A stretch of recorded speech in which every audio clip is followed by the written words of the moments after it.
Frères et sœurs, bonjour et bienvenue pour ce moment de rencontre avec le Seigneur ensemble, en communion, unis par le même esprit. Nous voulons encore ce matin remercier notre Dieu. Nous voulons saluer ceux qui nous regardent sur notre chaîne YouTube, le site de l'Église. Et nous sommes heureux ce matin de glorifier notre Dieu, de l'honorer par la louange qui sort de notre bouche. Oui, ce matin, nous voulons proclamer que notre Dieu est grand, qu'il est bon, qu'il est encore puissant aujourd'hui et qu'il agit. C'est pourquoi je vais vous inviter à commencer ces moments par ce chant. Combien Dieu est grand. Il a tout créé, nous dit la parole.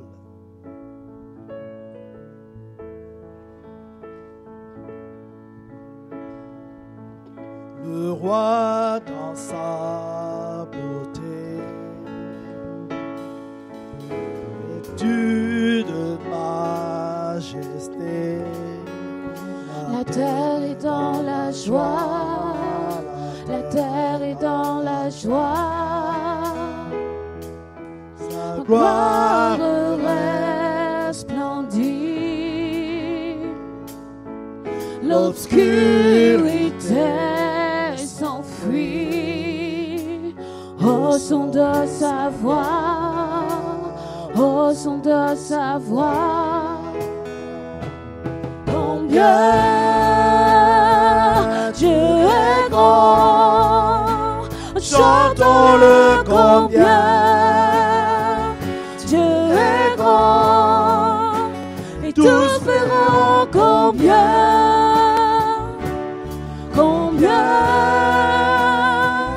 Dieu est grand.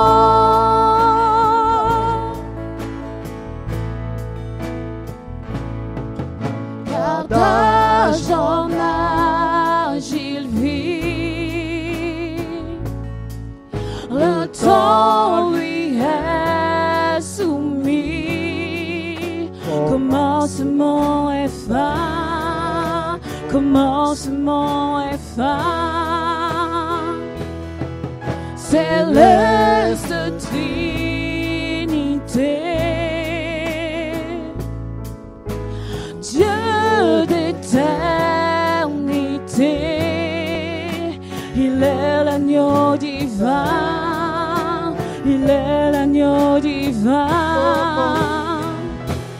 Combien Dieu est grand, chantons-le combien Dieu est grand, et tous verront combien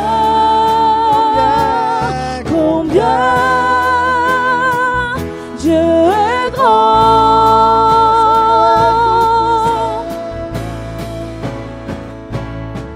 Son nom est tout puissant, digne de louange. Je chanterai combien Dieu est grand.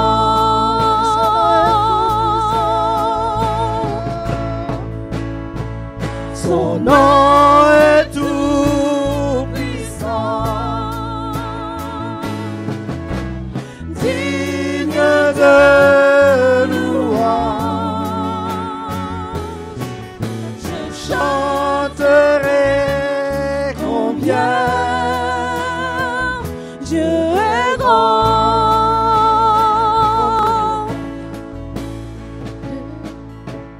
Combien Dieu est grand. chantons-le combien Dieu est grand. Et tous verront combien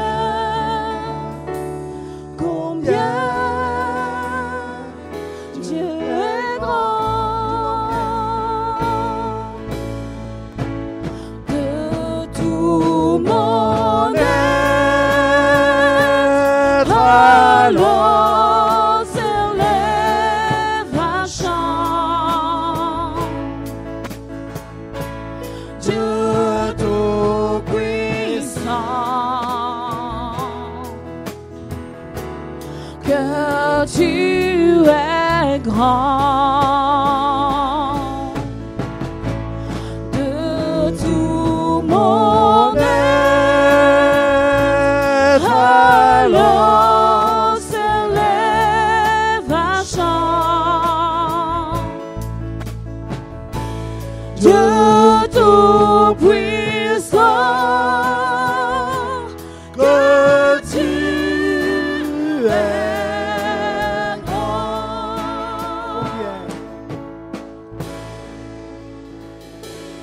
Combien Dieu est grand, Chantons-le combien Dieu est grand, tous verront combien, combien Dieu est grand. Amen. Gloire à Dieu. Ah, il est bon. Et ce matin, nous voulons encore voir sa gloire, qui n'a ni commencement ni fin. Dieu, nous voulons voir ta gloire encore dans nos vies.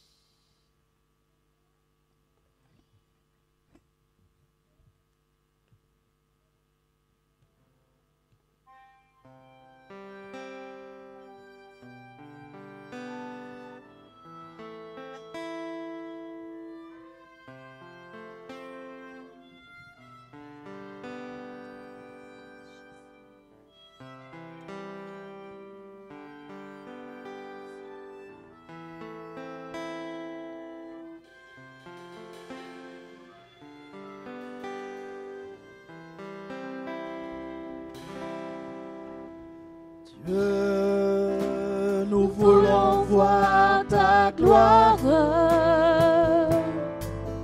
descendre en ce lieu parmi nous. Dieu, nous voulons voir ta gloire descendre en ce lieu parmi nous. Oui, nous te donnons nos cœurs, nos vies, tout notre temps. Sois le centre de nos valeurs, le motif de nos élans. Oui, nous venons en Jésus, par le voile déchiré. Merci pour ton salut, toi l'agneau immolé. Dieu, nous voulons voir ta gloire descendre en ce lieu parmi nous. Dieu, nous voulons voir ta gloire descendre en ce lieu parmi nous. Croyons. Nous croyons en tes promesses. Oui, amen en Jésus. Nous sommes conscients de nos faiblesses. Sans ta grâce, nous sommes perdus. Mais nous venons en Jésus, par le voile déchiré. Merci pour ton salut, toi l'agneau immolé. Dieu, nous voulons voir ta gloire descendre en ce lieu parmi nous. Dieu, nous voulons voir ta gloire descendre en ce lieu parmi nous. Descendre en ce lieu parmi nous.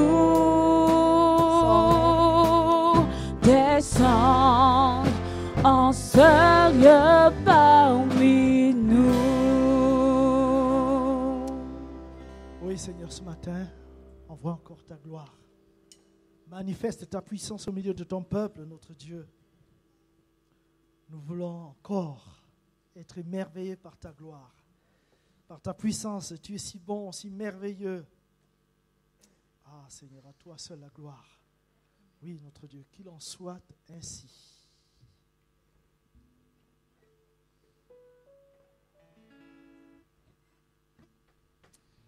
Gloire à ton nom, Dieu qui a voulu.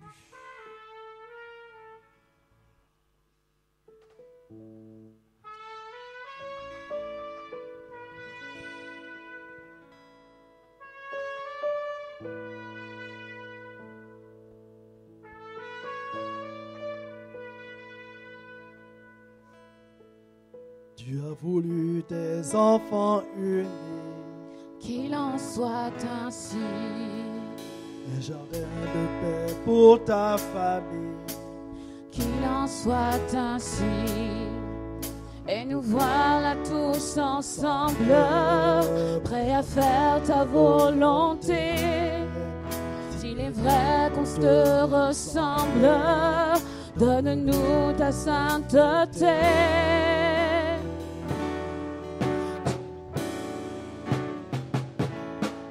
Tu as voulu tes enfants heureux, qu'il en soit ainsi. Un amour sincère au fond des yeux, qu'il en soit ainsi. Nous ne sommes pas capables, donne-nous de nous aimer. Que nos vies soient acceptables, selon tes desseins parfaits.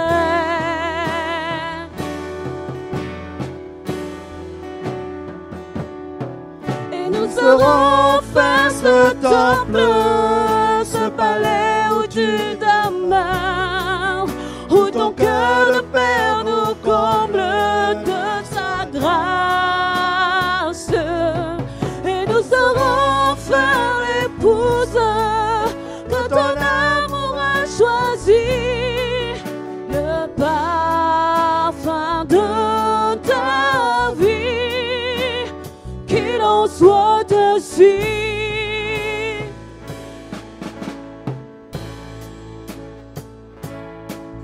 Tu as voulu ton trône établi, qu'il en soit ainsi. Et ton règne sur tout le pays, qu'il en soit ainsi. Nous irons dans ta confiance, enflammés de ton esprit, proclamer dans ta puissance le salut de Jésus-Christ.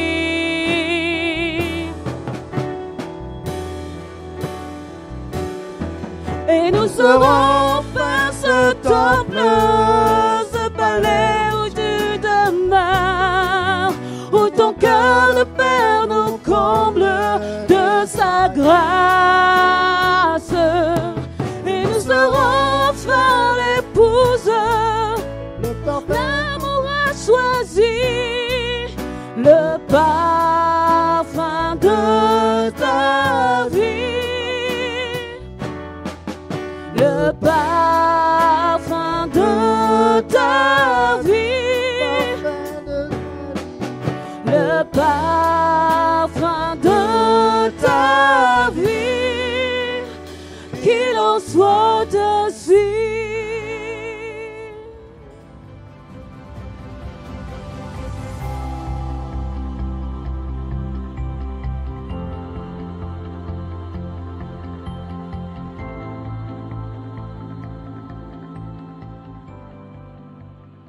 Bonjour à tous. Nous sommes bénis dans la présence du Seigneur et nous saluons également les internautes qui nous regardent et qui nous regarderont donc à travers la vidéo qui sera diffusée sur notre site donc de Toulouse-Ouest. Alors, nous le savons, Dieu est souverain et puisqu'il est souverain, nous allons simplement lui demander de prendre en main le contrôle de cette parole qui sera annoncée ce matin afin qu'elle le soit dans la vérité et selon son esprit. Christ Jésus, roi de gloire, oui, c'est bien toi qui es le roi en ce lieu. Et c'est ta parole que nous voulons recevoir maintenant parce que nous savons qu'elle est là pour nourrir notre âme et pour nous révéler toute ta volonté. Nous te prions pour que tu en sois le maître et que par ton esprit, elle soit annoncée dans la vérité et pour accomplir toute ta volonté. Merci Jésus-Christ. Amen. Amen. Alors, ce matin, nous allons méditer sur une référence biblique, un verset qui est très connu, très répandu dans le monde chrétien.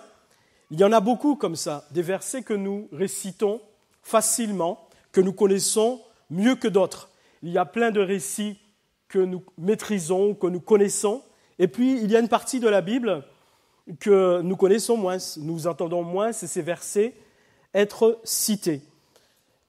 Le problème avec les versets que nous connaissons bien, c'est à force de les entendre, d'entendre leurs citations, il peut nous arriver d'adhérer à des pensées ou à des idées qui ne correspondent plus à ce que Dieu dit.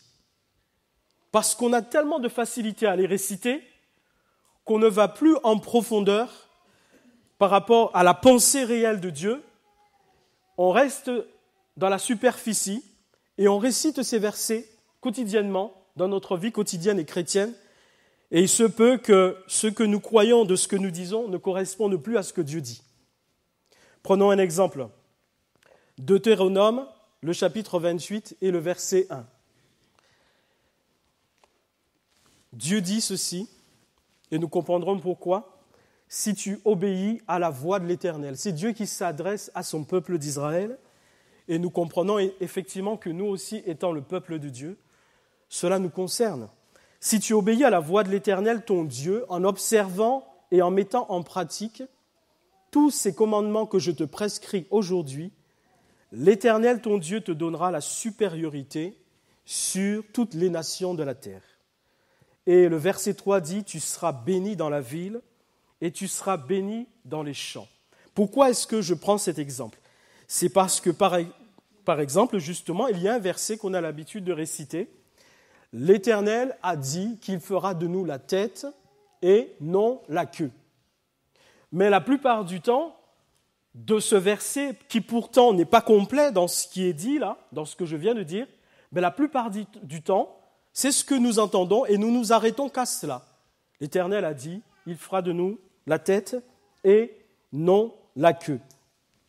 Regardons toujours dans ce chapitre 28 du Deutéronome, au verset 15 qui est dit « Mais si tu n'obéis point à la voix de l'Éternel ton Dieu, si tu n'observes pas et ne mets pas en pratique tous ces commandements et toutes ces lois que je te prescris aujourd'hui, alors comparativement à ce qui a été dit précédemment concernant les bénédictions, nous voyons que là c'est l'opposé qui est dit de la part de Dieu lui-même. Tu seras, voici du moins toutes les malédictions qui viendront sur toi et qui seront ton partage. Et le verset 16 dit, tu seras maudit dans la ville et tu seras maudit dans les champs. Et pour chacun de ces exemples, il y a une longue liste et des bénédictions et des malédictions. Alors, ce que j'ai cité lorsque je dis que l'Éternel a dit qu'il fera de nous la tête et non la queue, nous allons maintenant le lire, c'est toujours dans ce même chapitre de Deutéronome 28 et le verset 13. Et là, nous allons le lire en complètement. L'Éternel fera de toi la tête et non la queue. Tu seras toujours en haut et tu ne seras jamais en bas. Mais lorsque nous continuons la lecture, il est précisé dans quelles conditions. Lorsque tu obéiras au commandement de l'Éternel, ton Dieu, que je te prescris aujourd'hui, lorsque tu observeras et les mettras en pratique.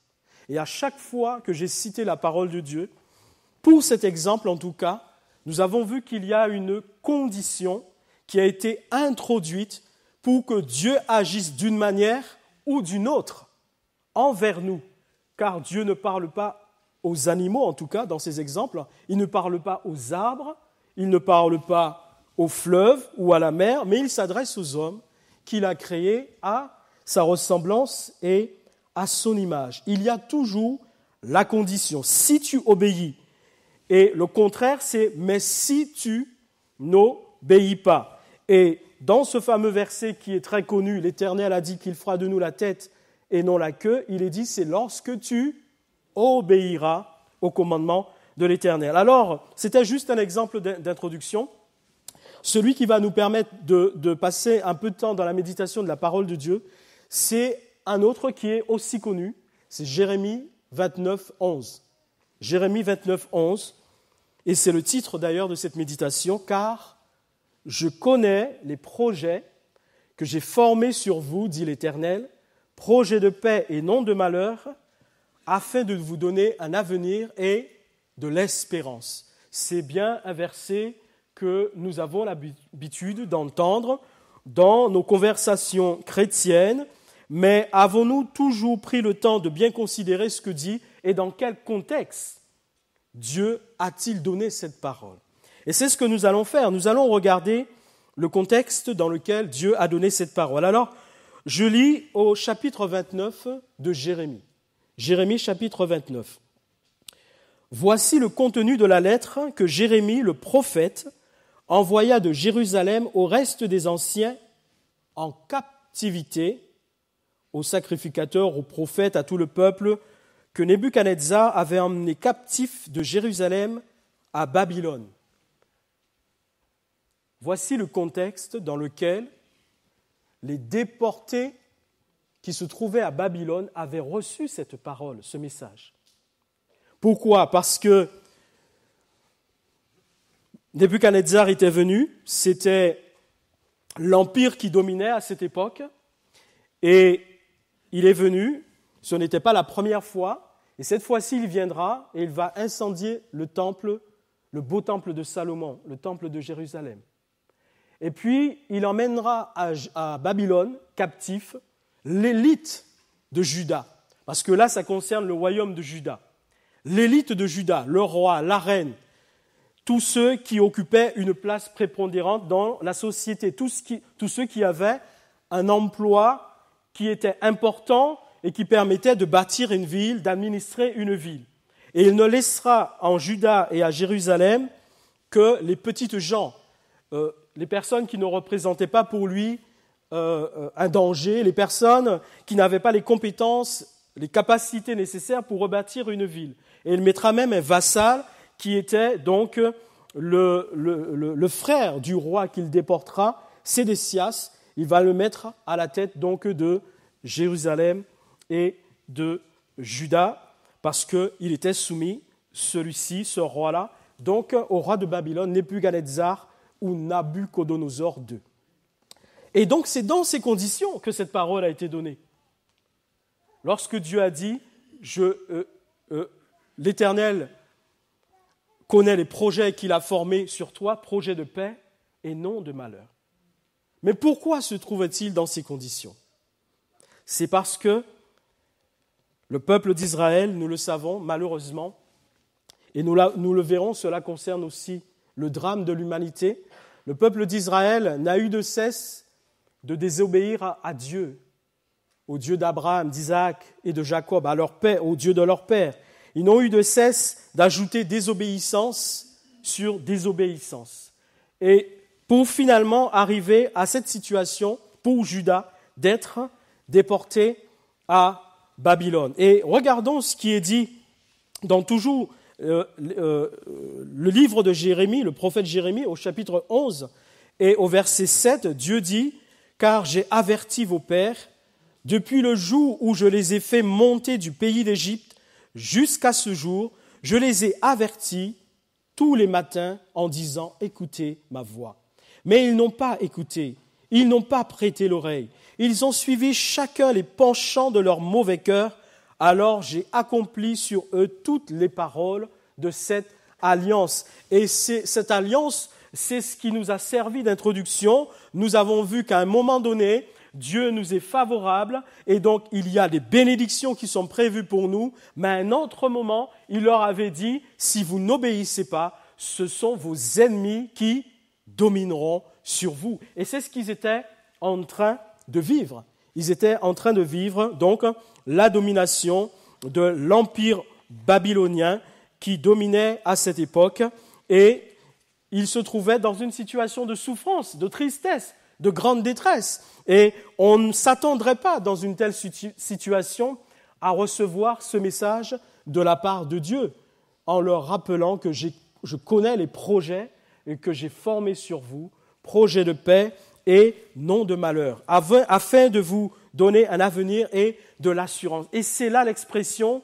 de l'amour de Dieu envers eux. Parce que malgré cette situation de détresse, Dieu est venu leur rappeler.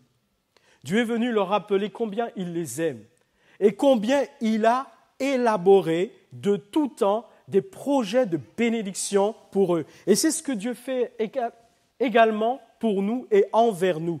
Parce que malheureusement, il nous arrive, comme le peuple d'Israël, de désobéir quelquefois et de rater l'objectif, le but que Dieu nous a fixé. Et ce matin, Dieu veut nous rappeler qu'il nous aime toujours, que son amour pour nous n'a pas changé.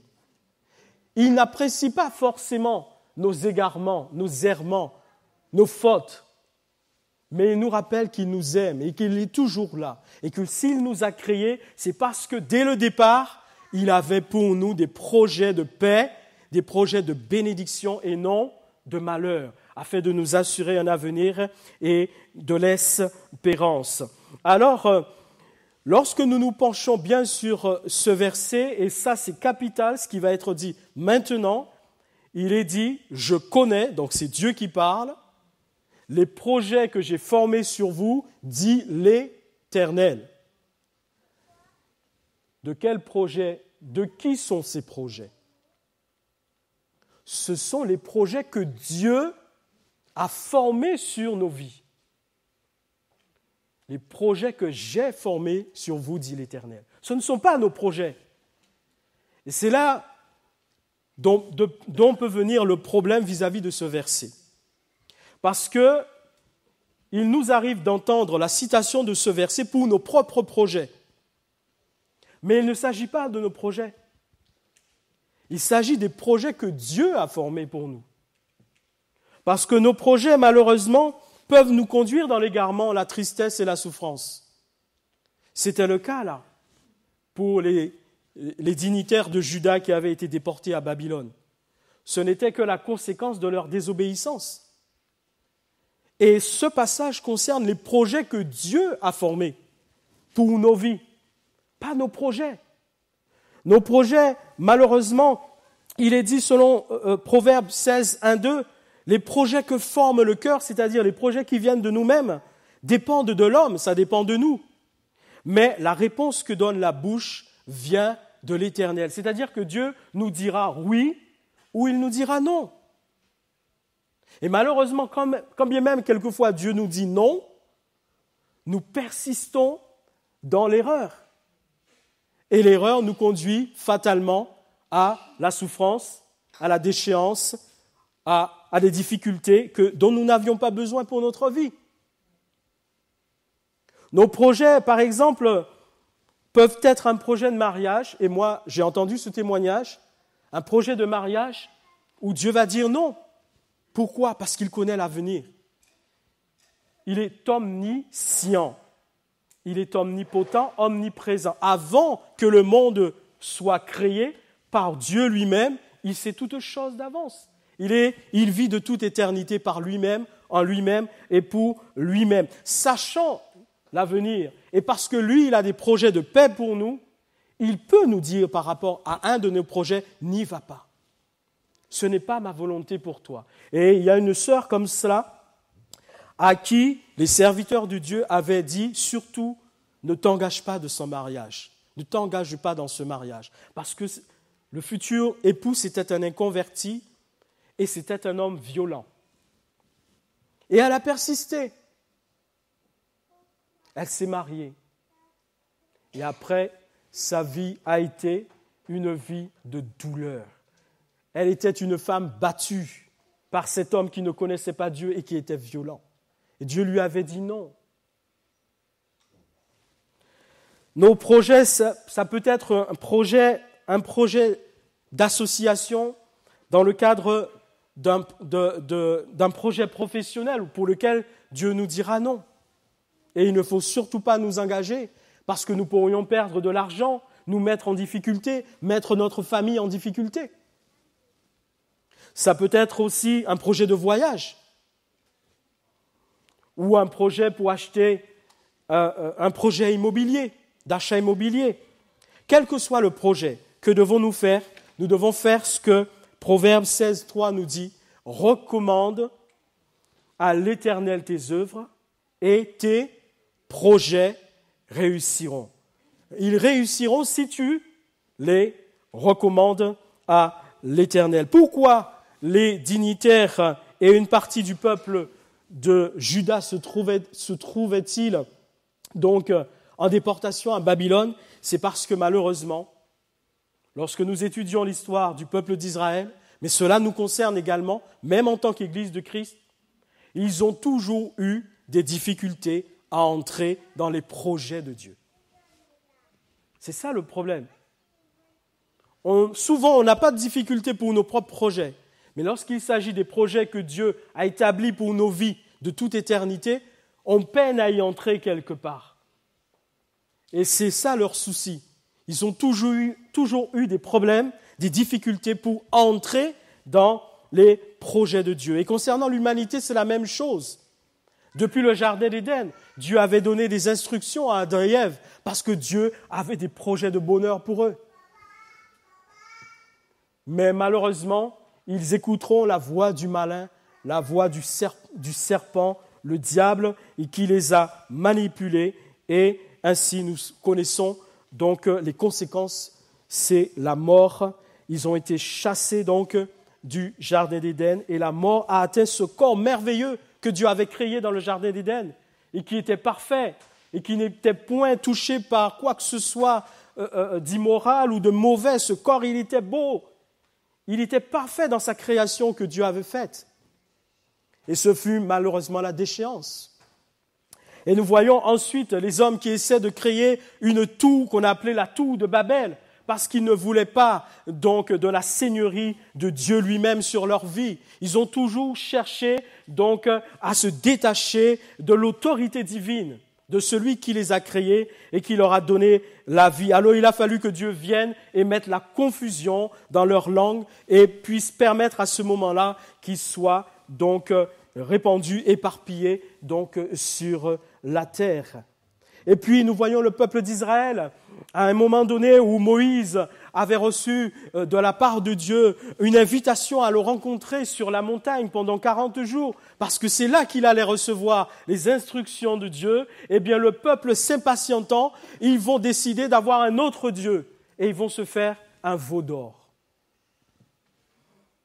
Et nous voyons encore Jésus qui arrivant donc au sein de la nation d'Israël, accomplissant la prophétie d'Ésaïe lorsqu'il est dit qu'un fils nous est donné, qu'un sauveur viendrait, et là il est dit, d'avance il avait déjà été dit, mais il est venu chez les siens et les siens ne l'ont pas reçu. Tellement de projets que Dieu a pour nous, a pour les hommes, et nous avons tellement de difficultés à y entrer. Alors, ce matin, Dieu nous rappelle son amour. Et ce qu'il veut pour nous, c'est que nous entrions dans ses projets. Parce que seuls ces projets peuvent nous garantir un avenir et de l'espérance. C'est pour cela que nous avons tout intérêt à nous intéresser aux projets que Dieu a pour nous. Le cœur de l'homme, nous dit la parole de Dieu, est tortueux par-dessus tout. Qui peut le connaître ? Qui peut le connaître, ce cœur ? Mais c'est Dieu lui-même. C'est lui le Créateur. C'est lui qui a façonné ce corps de chair et de sang. Il y a mis ensuite l'âme et l'esprit. Qui mieux que Dieu peut connaître cet être qui s'appelle l'homme ? C'est Dieu lui-même.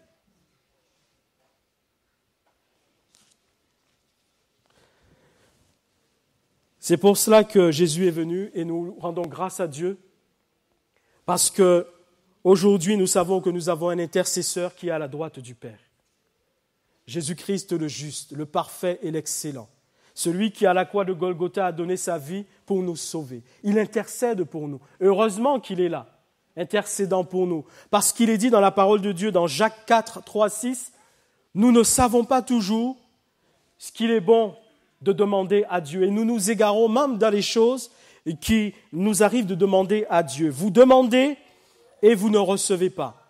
Parce que vous demandez mal dans le but de satisfaire vos passions. » Adultères que vous êtes, ne savez-vous pas que l'amour du monde est inimitié contre Dieu? Celui donc qui veut être ami du monde se rend ennemi de Dieu. Croyez-vous que l'Écriture parle en vain? C'est avec jalousie que Dieu chérit l'Esprit qu'il a fait habiter en nous. Il accorde au contraire une grâce plus excellente. C'est pourquoi l'Écriture dit « Dieu résiste aux orgueilleux, mais il fait grâce aux humbles. » Et heureusement que nous avons un intercesseur. Mais nous n'avons pas qu'un. Et c'est pour cela que nous pouvons nous réjouir ce matin. Parce que nous en avons un autre qui est le Saint-Esprit. Et la parole de Dieu nous explique que le Saint-Esprit adresse à Dieu donc des intercessions en notre faveur par des soupirs inexprimables. Pourquoi? Parce que nous ne savons pas toujours ce qu'il convient de demander à Dieu dans nos prières. Nous pouvons glorifier Dieu. Ça, c'est l'expression de l'amour de Dieu, qui ne veut pas que nous nous perdions, mais qui veut que nous entrions dans ses projets.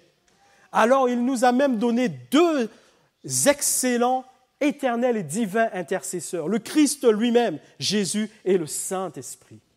Que Dieu soit loué, que Dieu soit glorifié, que Dieu soit célébré. Et ainsi, cherchant vraiment avec ces intercesseurs qui nous soutiennent, Dieu lui-même qui nous sauve en fait, cherchant quels sont les projets que Dieu a pour nous, nous pourrons alors lui adresser des prières qui seront toujours exaucées selon 1 Jean 5, 14.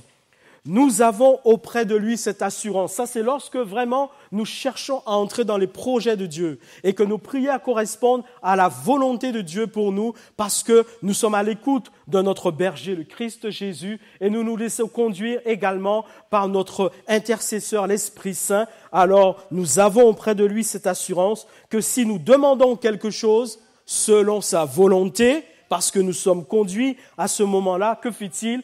Il nous écoute. Et si nous savons qu'il nous écoute, quelque chose que nous demandions, nous savons que nous possédons la chose que nous lui avons demandée. Et cela permettra que la déception ne sera pas dans notre vie en tant que chrétien. La désolation et la tristesse ne sera pas là parce que ce que nous demandons, nous le recevons toujours. Pourquoi? Parce que nous restons en contact, en communion et sous l'inspiration de Jésus-Christ et du Saint-Esprit. Et nous pouvons ainsi entrer dans les projets que Dieu a pour nous. Alors nous pouvons dire ce matin, Seigneur, j'ai besoin de faire un bilan de ma vie. Où est-ce que j'en suis avec toi, avec tes projets? Suis-je vraiment dans tes projets? Ou est-ce que je poursuis en priorité mes projets qui, à certains égards, court-circuitent les tiens? Et nous pouvons dire, selon le psaume 139, 23 à 24, « Sonde-moi. Sonde-moi, ô Dieu, et connais mon cœur. Éprouve-moi et connais mes pensées. Regarde si je suis sur une mauvaise voie et conduis-moi sur la voie de l'éternité. » Et ça, c'est ce que Dieu veut pour nous. Et il le fera toujours.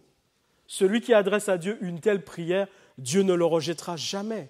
Et Dieu, au contraire, prendra plaisir à recevoir cette prière, à recevoir son bien-aimé dans sa présence et à lui dire « Oui, je vais te conduire. Je vais te conduire dans les voies de l'éternité, car ce sont là les projets que j'ai formés pour toi. »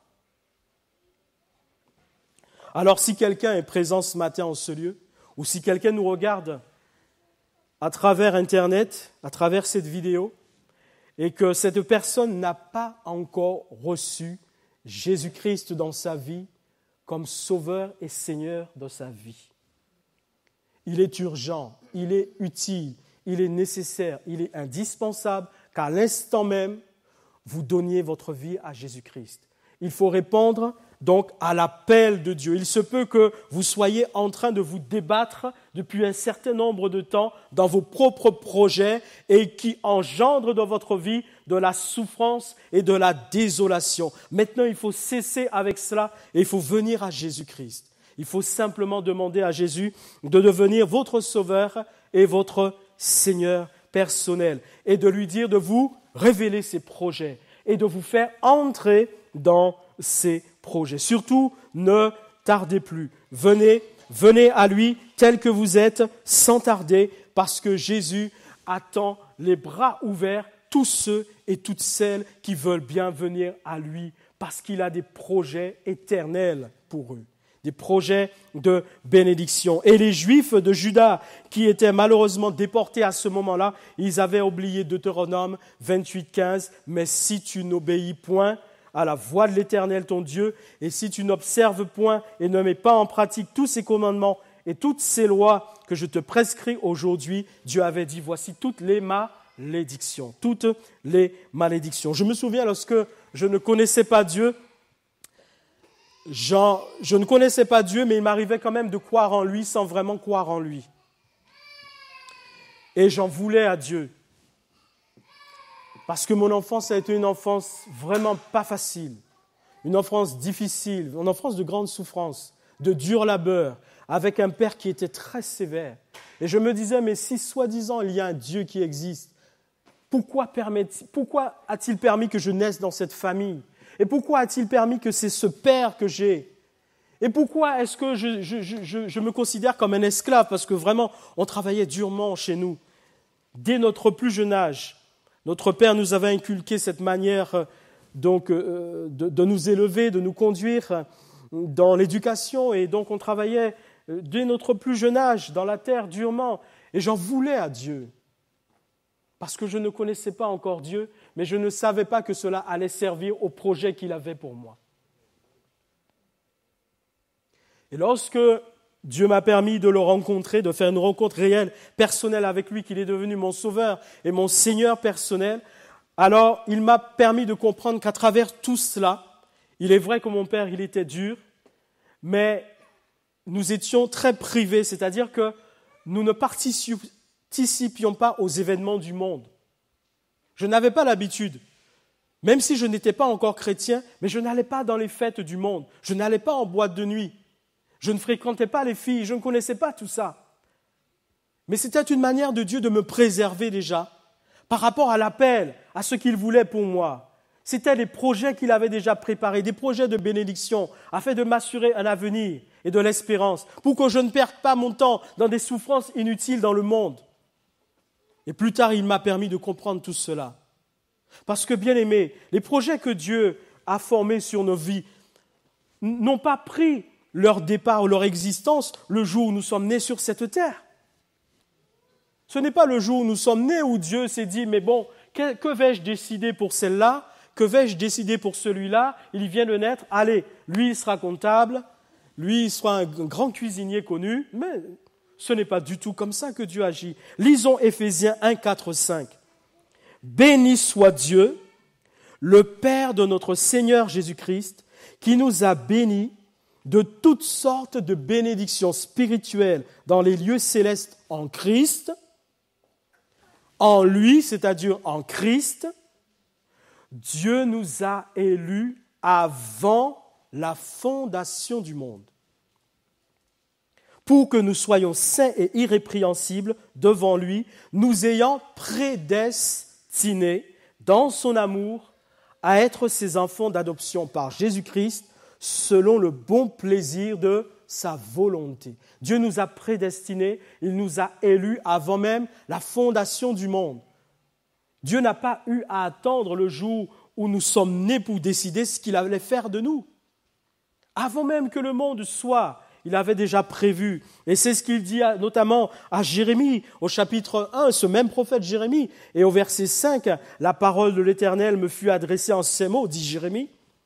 Avant que je t'eusse formé dans le sein de ta mère, je te connaissais, et avant que tu fusses sorti de son sein, je t'avais consacré et je t'avais établi prophète des nations.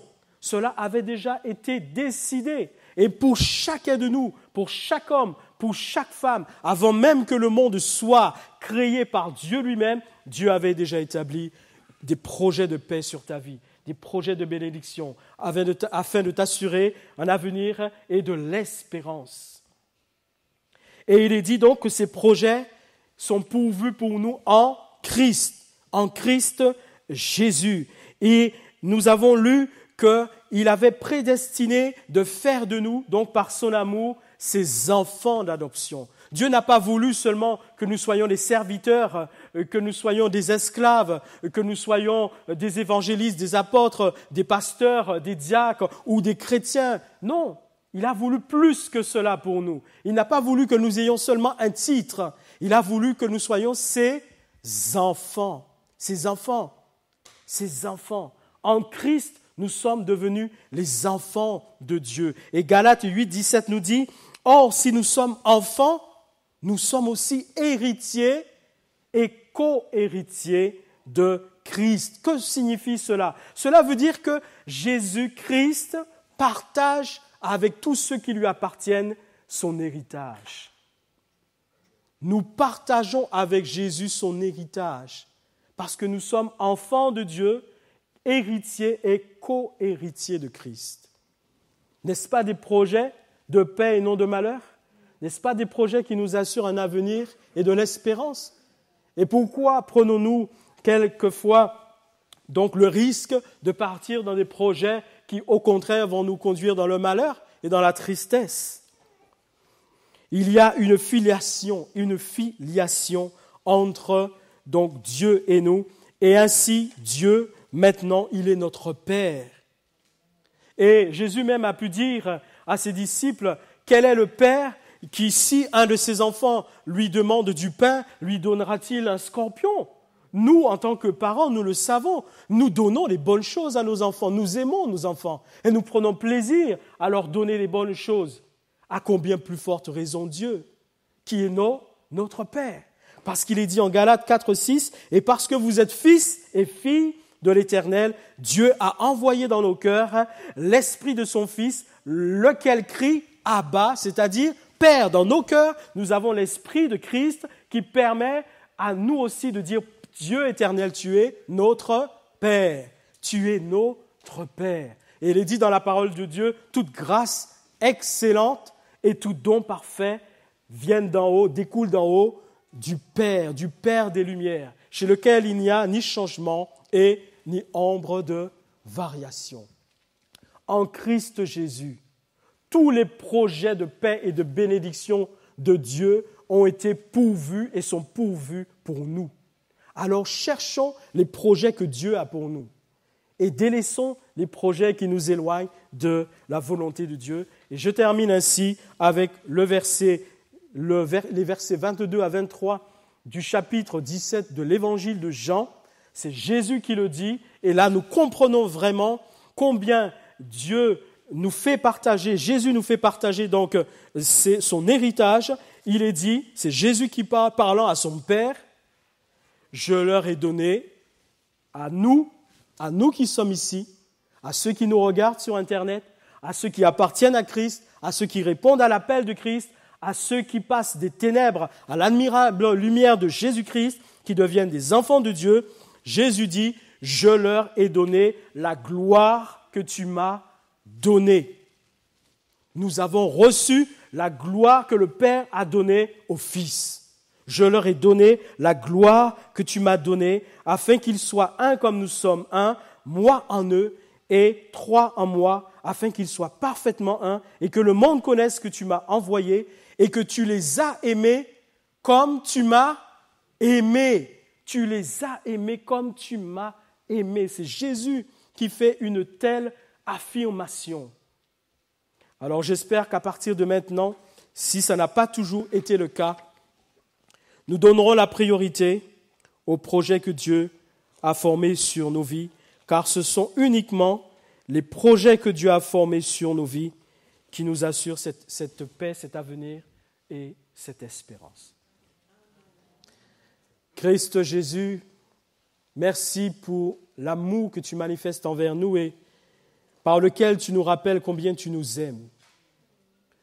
Oui, Judas était déporté, mais tu leur as dit, tu leur as rappelé combien tu les aimais et que tu avais formé ces projets de paix sur leur vie. Tu avais fixé un délai, mais tu leur as dit, rappelez-vous, j'ai formé sur vous des projets de paix et non de malheur. Tu nous rappelles ce matin, quelle que soit la situation dans laquelle nous sommes, que tu as aussi formé sur nos vies ces projets de paix et non de malheur. Alors donne-nous par ton esprit d'entrer pleinement dans ces projets et de pouvoir te donner gloire. Merci Jésus-Christ. Amen.